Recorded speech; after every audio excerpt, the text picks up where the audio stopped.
দর্শক, বাংলাদেশ প্রতিদিনের ডিজিটাল প্ল্যাটফর্মে স্বাগত জানাচ্ছি। সঙ্গে রয়েছে আমি মেহেদি হাসান। দর্শক, এই মুহূর্তে আমি রয়েছি রাজধানীর হাতিরঝিল এলাকায়। দর্শক,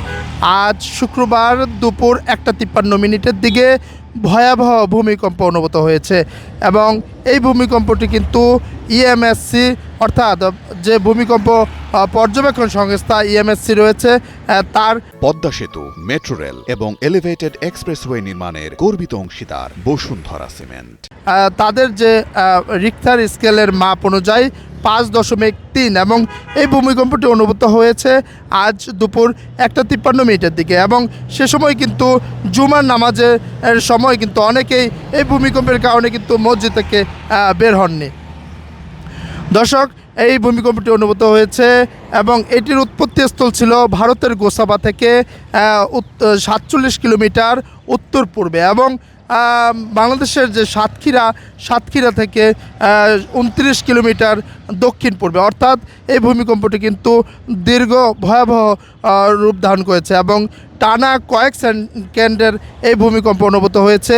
যা ঘিরে কিন্তু শুধু বাংলাদেশের রাজধানী জুড়ে নয়, দেশের বিভিন্ন প্রান্তেও কিন্তু বেশ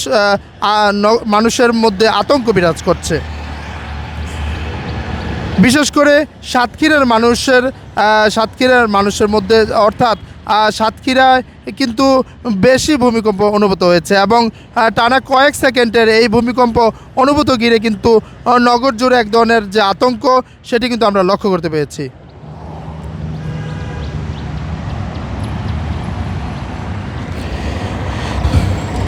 দর্শক, রিক্টার স্কেলের মাপ অনুযায়ী 5.3 অর্থাৎ এটি কিন্তু একটি ভয়াবহ ভূমিকম্প এবং এই ভূমিকম্প ঘিরে কিন্তু এই নগর জুড়ে এক ধরনের যে আতঙ্ক, সেই আতঙ্ক কিন্তু আমরা লক্ষ্য করতে পেরেছি এবং সাতক্ষীরায় কিন্তু সবচেয়ে বেশি অনুভূত হয়েছে, অর্থাৎ সাতক্ষীরায় যে কাঁপুনি, সেই কাঁপুনি ভূমিকম্পের কম্পন সেটি কিন্তু সবচেয়ে বেশি সৃষ্টি হয়েছে এবং সেখান থেকে কিন্তু এই ভূমিকম্পর উৎপত্তিস্থল এবং ভারতের গোসাবা এলাকা থেকে প্রায় 47 কিলোমিটার উত্তর পূর্বে এবং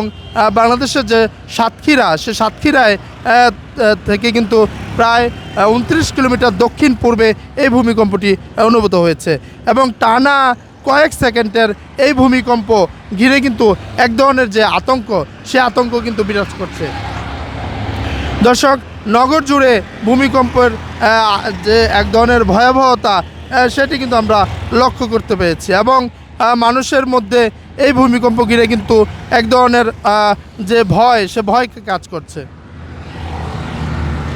আমরা দেখেছি যে জুমা নামাজের সময় অর্থাৎ 1:53 দিকে যখন ভূমিকম্পটি অনুভূত হয় এবং এই ভয়াবহ ভূমিকম্প অনুভূত ঘিরে কিন্তু এই মানুষের মধ্যে যে আতঙ্ক, মুসল্লিদের মধ্যেও কিন্তু এক ধরনের আতঙ্ক সৃষ্টি হয় এবং তারা কিন্তু টানা কয়েক সেকেন্ডের এই ভূমিকম্পের কারণে এই মসজিদে থেকে কিন্তু অনেকেই বের হননি এবং আবার অনেকেই কিন্তু চেষ্টা করেছে বের হয়ে নিরাপদ স্থানে যাওয়ার জন্য।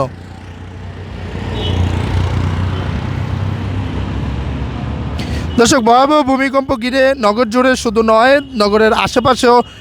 সারা দেশে কিন্তু আসলে বিভিন্ন জেলাগুলোতেও কিন্তু এই ভূমিকম্প ঘিরে এক ধরনের যে আতঙ্ক, সেই আতঙ্ক কিন্তু আমরা লক্ষ্য করতে পেরেছি এবং শুধু যে বাংলাদেশে এই ভূমিকম্প অনুভূত হয়েছে তা কিন্তু নয়, বাংলাদেশের পাশের এলাকা যে ভারতের বায়াসাত এলাকা রয়েছে সেখানেও এই ভূমিকম্প অনুভূত হয়েছে, অর্থাৎ টানা কয়েক সেকেন্ডের এই ভয়াবহ ভূমিকম্প আসলে আজকে শুক্রবারেও এই ভূমিকম্প অনুভূত হয় এবং এই ভূমিকম্পটি কিন্তু কয়েক সেকেন্ড ধরে কম্পনের কারণে এক ভয়াবহ রূপ ধারণ করে। দর্শক, শুধু আজকেই নয়, আজ শুক্রবার দুপুরেই যে ভয়াবহ ভূমিকম্প হয়েছে এমনটি নয়, আমরা দেখেছি যে দেশের বিভিন্ন প্রান্তে কিন্তু এই ভূমিকম্প আরও ছোট ছোট বেশ কয়েকটি ভূমিকম্প কিন্তু অনুভূত হয়েছে এবং তারই প্রেক্ষিতে আজ দেখেছি যে আজ শুক্রবার দুপুর 1:53 দিকে যে ভয়াবহ ভূমিকম্প অনুভূত হয়েছে তা ঘিরে মানুষের মধ্যে এক ধরনের আতঙ্ক বিরাজ করছে। দর্শক, এই ছিল ভূমিকম্পের যে সর্বশেষ খবর এবং পরবর্তী আপডেট পেতে চোখ রাখুন বাংলাদেশ প্রতিদিনের ডিজিটাল প্ল্যাটফর্মে।